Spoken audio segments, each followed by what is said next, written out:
విషయం ఏంటంటే సార్, ఇవాళ ప్రెస్ కాన్ఫరెన్స్ దాదాపు 16 మంది ఎమ్మెల్యేలు, 2 ఎమ్మెల్సీలు. అంటే ఒకటి సార్, ఇప్పుడు జనరల్ గా ఏంది అంటే పార్టీకి ఒక ఇన్ఫర్మేషన్ ఒక రకంగా ఫ్లో చేసినారు.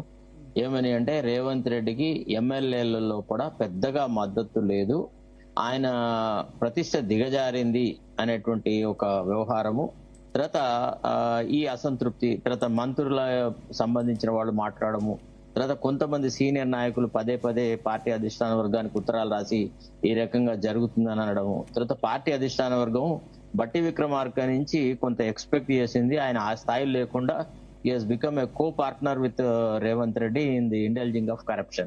తర్వాత ఆయన మీద కూడా చాలా అవినీతి ఆరోపణలు. ఇప్పుడు ఏదన్నా కొంత సంయమనం గల వ్యక్తి అంటే ఉత్తమ్ కుమార్ రెడ్డిని వాళ్ళు ఐడెంటిఫై చేశారు, ఆ యాంగిల్లో ఉన్నారు. అయితే పార్టీ ఎమ్మెల్యేలో నాకు అసంతృప్తి లేదు అని చూపెట్టుకోవడమే రేవంత్ రెడ్డి యొక్క ముందున్నటువంటి లక్ష్యం.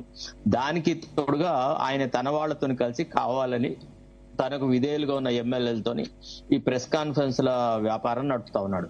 అయితే ఈ మాట్లాడే వాళ్ళు కూడా ఒట్టిగానే వచ్చి ప్రెస్ కాన్ఫరెన్స్లలో వచ్చి మాట్లాడలేదు.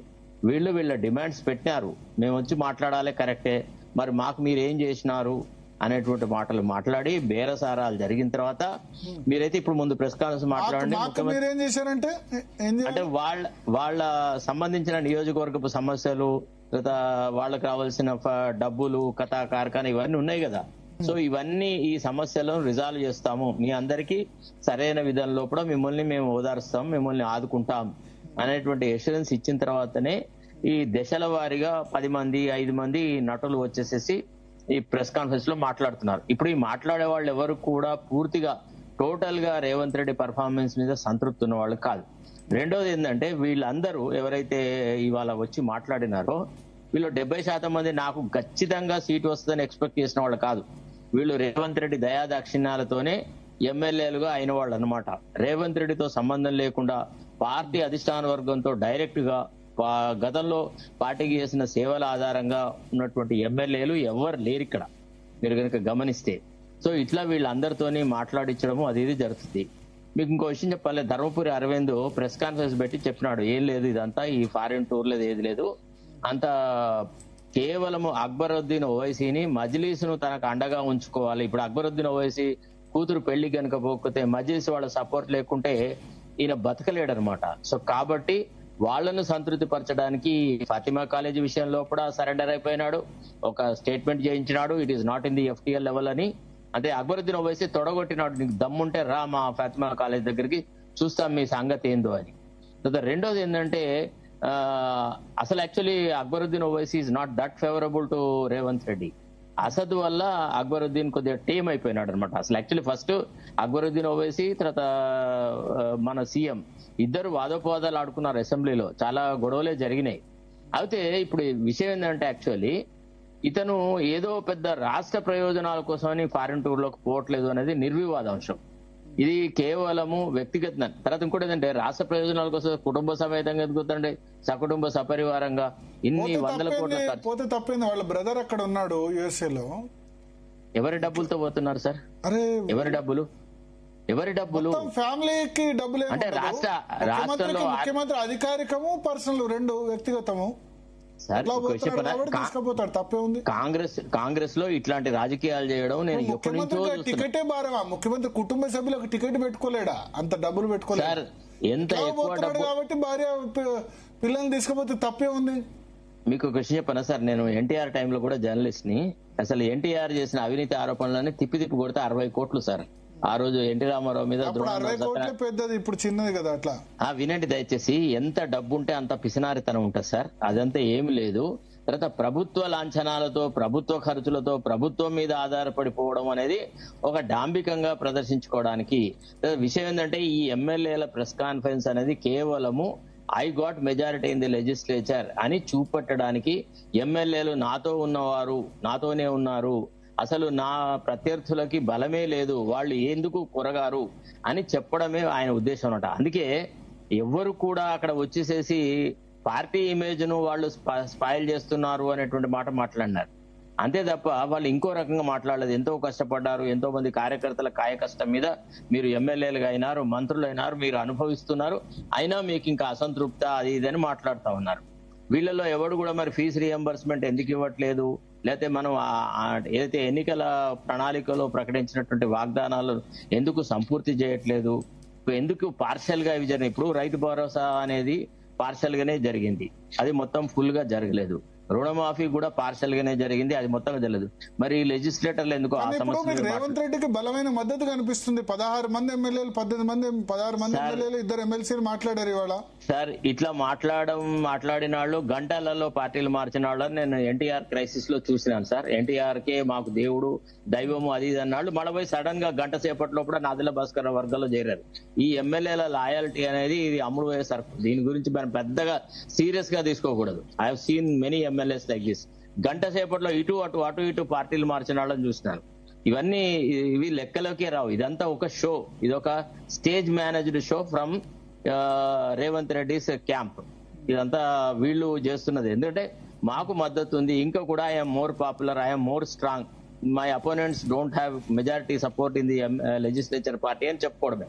ఇప్పుడు చూడండి, ఈ చూపట్టిన వాళ్లలో ఎవరికి స్వతహా కాంగ్రెస్ పార్టీ మెచ్చి టికెట్ ఇచ్చింది? ఇవాళ ప్రెస్ కాన్ఫరెన్స్ పెట్టిన వాళ్ళలో మందుల శామ్యుల్ కి ఇచ్చిందా? ఎన్నికల కంటే ముందు వచ్చిన పాయల శంకర్ కి ఇచ్చిందా? ఎవరికండి? వెంకట్ సారీ, ఇతను ఇంకొక పేరేంది, ఈర్ల శంకరయ్య, తర్వాత బల్మూరి వెంకట్. ఏంటిదండి నాకు అర్థం కాదు. వీళ్ళేంది, ఈ అతను ఎమ్మెల్సీ, అతను మేనేజ్ చేస్తా ఉన్నాడు. అంటే రేవంత్ రెడ్డికి ఆయన కృతజ్ఞుడు కాబట్టి వ్యవహారాలన్నీ డీల్ చేస్తా ఉన్నాడు. సరే, ఏది ఏమైనా అది వాళ్ళ ఇంటర్నల్ పార్టీ అఫేర్. కానీ ఆల్ ఈజ్ నాట్ వెల్ అనేది నేను రాకేష్ రెడ్డితో 100% అగ్రీ అవుతున్నా. అయితే పార్టీలో మా ముఖ్యమంత్రిని మార్చరా అనేది మనం చెప్పలేము. ఎందుకంటే పార్టీ అధిష్టాన వర్గము చాలా సార్లు పాలు పొంగాలి కింద పడాలి. ఏదో ఒక రోజు సడన్ గా ఒక నిర్ణయం తీసుకున్న తర్వాత పాలు పొంగకున్నా గానీ నాయకత్వం మార్పు అని పరిస్తాడు. కాబట్టి కాంగ్రెస్ పార్టీని అంత ఈజీగా తీసుకోవడానికి వీల్లేదు. తర్వాత రేవంత్ రెడ్డి వ్యవహారాల మీద పార్టీ మాత్రం ఖచ్చితమైన నిఘా పెట్టింది. ఈయన వ్యవహార శైలి వాళ్లకు నచ్చట్లేదు అనేది నిర్వివాదాంశం. ఇటీవల రేవంత్ రెడ్డి అసహనం చూపట్టినా, చాలా 10 విషయాలు మాట్లాడినా ఇదంతా దేనికి సూచకం అంటే ఆయన అనిశ్చిత పరిస్థితి, ఆయన మనసులో ఉన్న గందరగోళము. తర్వాత ఇంకో రకంగా మీరన్నారు కేంద్ర ప్రభుత్వం ఈయన నెత్తి మీద పాలు వస్తాయి కాదు, ఈయన కూడా మనసులో అదే కోరుకున్నాడు. నేను పోకూడదు, ఇప్పుడు పోతే తలకాయ నొప్పి, ఏదైనా ఇది రీతిలో నేను ఇండియాకు వస్తేనే బాగుండు అనే విధానంలో ఆయన ఆలోచించినాడు. ఆయన ఆలోచనకు తగ్గట్టే ఈయన రిటర్న్ అయ్యి వచ్చే అవకాశం ఉంది. తర్వాత కేంద్ర ప్రభుత్వం అనుమతి ఇవ్వాలని ఏం రూల్ వేస్తారు. ఈయన ఎటనరీ చూస్తారు, ఈయన ప్రోగ్రామ్ చూస్తారు, చూసి నచ్చితేనే పర్మిషన్ ఇస్తారు. దానికి డిఫరెంట్ లెవెల్స్ లో కూడా మనకి క్లియరెన్స్ ఉంటది అనమాట. ఈ విజిలెన్స్ క్లియరెన్స్ అవి ఇవి. ఇప్పుడు ఒక రాష్ట్ర ముఖ్యమంత్రి పోయి దేశానికి సంబంధించిన విషయాలు మాట్లాడి వస్తున్నారు. ఈ మధ్య ముఖ్యమంత్రులకు ఇది ఒక పెద్ద స్టైల్ అయిపోయింది. దేశ రాజకీయాల గురించి ముఖ్యమంత్రులు మాట్లాడుతున్నారు. జనరల్ గా అయితే నేషనల్ పాలిటిక్స్ గురించి ముఖ్యమంత్రులు మాట్లాడరు. మేము అంత కాకలు తీరిన ముఖ్యమంత్రులు డాక్టర్ చెన్నారెడ్డిని చూసినాం, ఎన్ జనార్దన్ చూసినాం, కోట్ల విజయభాస్కర్ రెడ్డి చూసినాం. వాళ్ళు ముఖ్యమంత్రులుగా ఉంటే రాష్ట్ర సమస్యలు, రాష్ట్ర వ్యవహారాలే మాట్లాడే, కేంద్రానికి సంబంధించిన రాజకీయాలు, ఆర్థికమైన విషయాలు మాట్లాడితే ఏ ఎన్డీసీలోనో ఏ ఇతరత్రమైన మీటింగులలో ముఖ్యమంత్రుల సమావేశం జరిపి మాట్లాడేది. అంతే తప్ప బహిరంగంగా ప్రధానమంత్రిని, కేంద్ర మంత్రులను తిట్టడము, ఈ రకమైన రాజకీయాలు చేయడం అనేది ఇప్పుడు కొత్త ట్రెండ్ లాగా స్టార్ట్ అయింది అనమాట. అంతేందుకంటే మనకున్న పక్కకున్న శివకుమార్ కు మధ్య డిఫరెన్స్ చూడండి. అతను ఎంత చక్కగా ప్రధానమంత్రి మొన్న సంబోధించినాడు కర్ణాటకలో. మై ప్రైమ్ మినిస్టర్ అన్నాడు. We will together work together and we will develop Bengaluru అన్నాడు. అంటే విజ్ఞత అనేది అనుభవంతో వస్తుందండి. అది కొరవడింది. ఇది కేవలము షో ఆఫ్ స్ట్రెంగ్త్ అంతే తప్ప ఇతరత్రం కాదు. తర్వాత ఈమె విషయంలో, కొండా సురేఖ విషయంలో కూడా కాంగ్రెస్ పార్టీ పప్పులో కాలేసింది.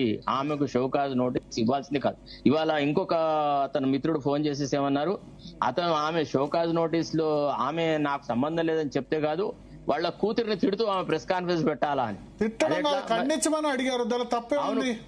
కరెక్ట్. మరి అయితే ఇప్పుడు కోమటిరెడ్డి వ్యాఖ్యలతో నేను ఏకీభవించట్లేదని చెప్తే ఏమవుతుంది? కరెక్ట్. మరి ఇప్పుడు కోమటిరెడ్డి వెంకటరెడ్డిని కూడా ప్రెస్ కాన్ఫరెన్స్ పెట్టి నేను రాజగోపాల్ రెడ్డితో నాకు ఏ సంబంధం లేదు, Rajagopal Reddy Congress party member, MLA, Congress party member కాదు కదా. ఎవరు? సుస్మిత కాంగ్రెస్ పార్టీ మెంబర్ కాదని ఇచ్చారు కదా. అలాంటప్పుడు రాజగోపాల్ ignore రెడ్డి చేయండి is sir. Separate entity, he's MLA MP from 2009. Rajagopal Reddy అలాంటప్పుడు ఆమె వ్యాఖ్యలను ఇగ్నోర్ చేయండి sir.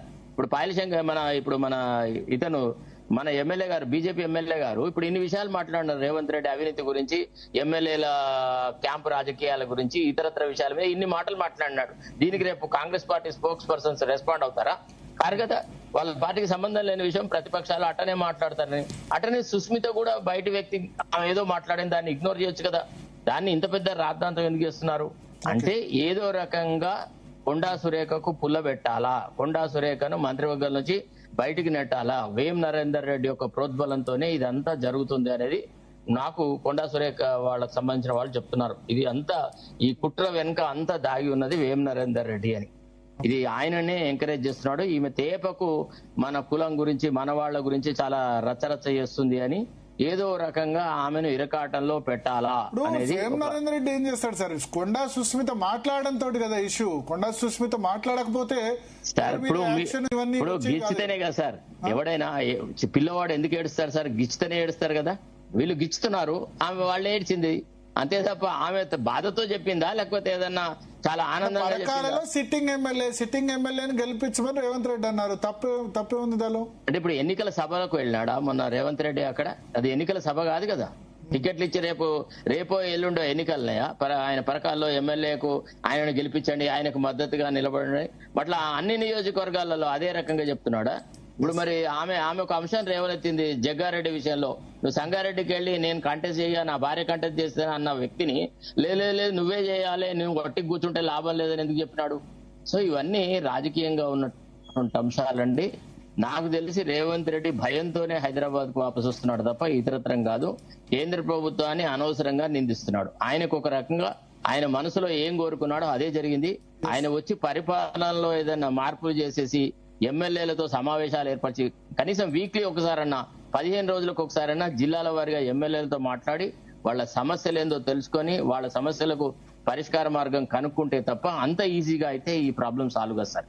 The best course of action is he should come individually discuss with every. Congress BRS sir నన్ను క్షమించాలి సార్, నేను కొద్దిగా ఒక జెన్జీ మీటింగ్ లో ఉన్నాను సార్. ఇవాళ ఏదో నన్ను ఇక్కడ స్పీకర్ గా పిలిచారు. ఓకేనా? వీలైతే మళ్ళీ జాయిన్ కండి ఒక 15-20 minutes తర్వాత. Okay sir. Okay sir. మనతో పాటు రామచంద్ర నాయక్ గారు ఉన్నారు, ప్రభుత్వ విప్. రామచంద్ర నాయక్ గారు నమస్కారం. భరత్ గారు నమస్కారం. ఏం జరుగుతోంది? మీ వరంగల్ జిల్లా మీ పక్క కాన్స్టిట్యున్సీ పరకాల నుంచి స్టార్ట్ అయ్యి ఇది ఎక్కడికో వెళ్ళేటట్టుంది. భరత్ గారు ముందుగా జీ తెలుగు ప్రేక్షకులకు, తెలంగాణ రాష్ట్ర ప్రజలందరికీ నమస్కారం. ఇక జరుగుతున్న వ్యవహారం వాస్తవంగా రేవంత్ రెడ్డి గారి పాలన ఒక ప్రజా సంజకంగా తెలంగాణ అభివృద్ధి పదంలో వడివడిగా ముందు సాగుతున్న సమయం కొంతమందికి అది జీర్ణించుకోలేకపోతున్నారు. అది కొంతమంది పదవుల కోసం మరి స్వార్థంతో 10 సంవత్సరాలు అధికారం అనుభవించినా గానీ వాళ్ళ ఇంకా అధికార దాహం తగ్గలేదు. సో కొంత రాజకీయంగా రేవంత్ రెడ్డి గారిని ఏది పద్మవ్యూహంలో ఇరికించాలనే కుట్రలు మాత్రం తప్పకుండా ప్రతిపక్షాలు చేస్తా ఉన్నాయి. అందులో భాగంగా గత 3-4 నెలల నుంచి ఒక్కొక్క ఇష్యూస్ ని వాళ్ళు ప్రజల ముందు పెట్టడానికి ట్రై చేస్తారు కానీ ఎక్కడ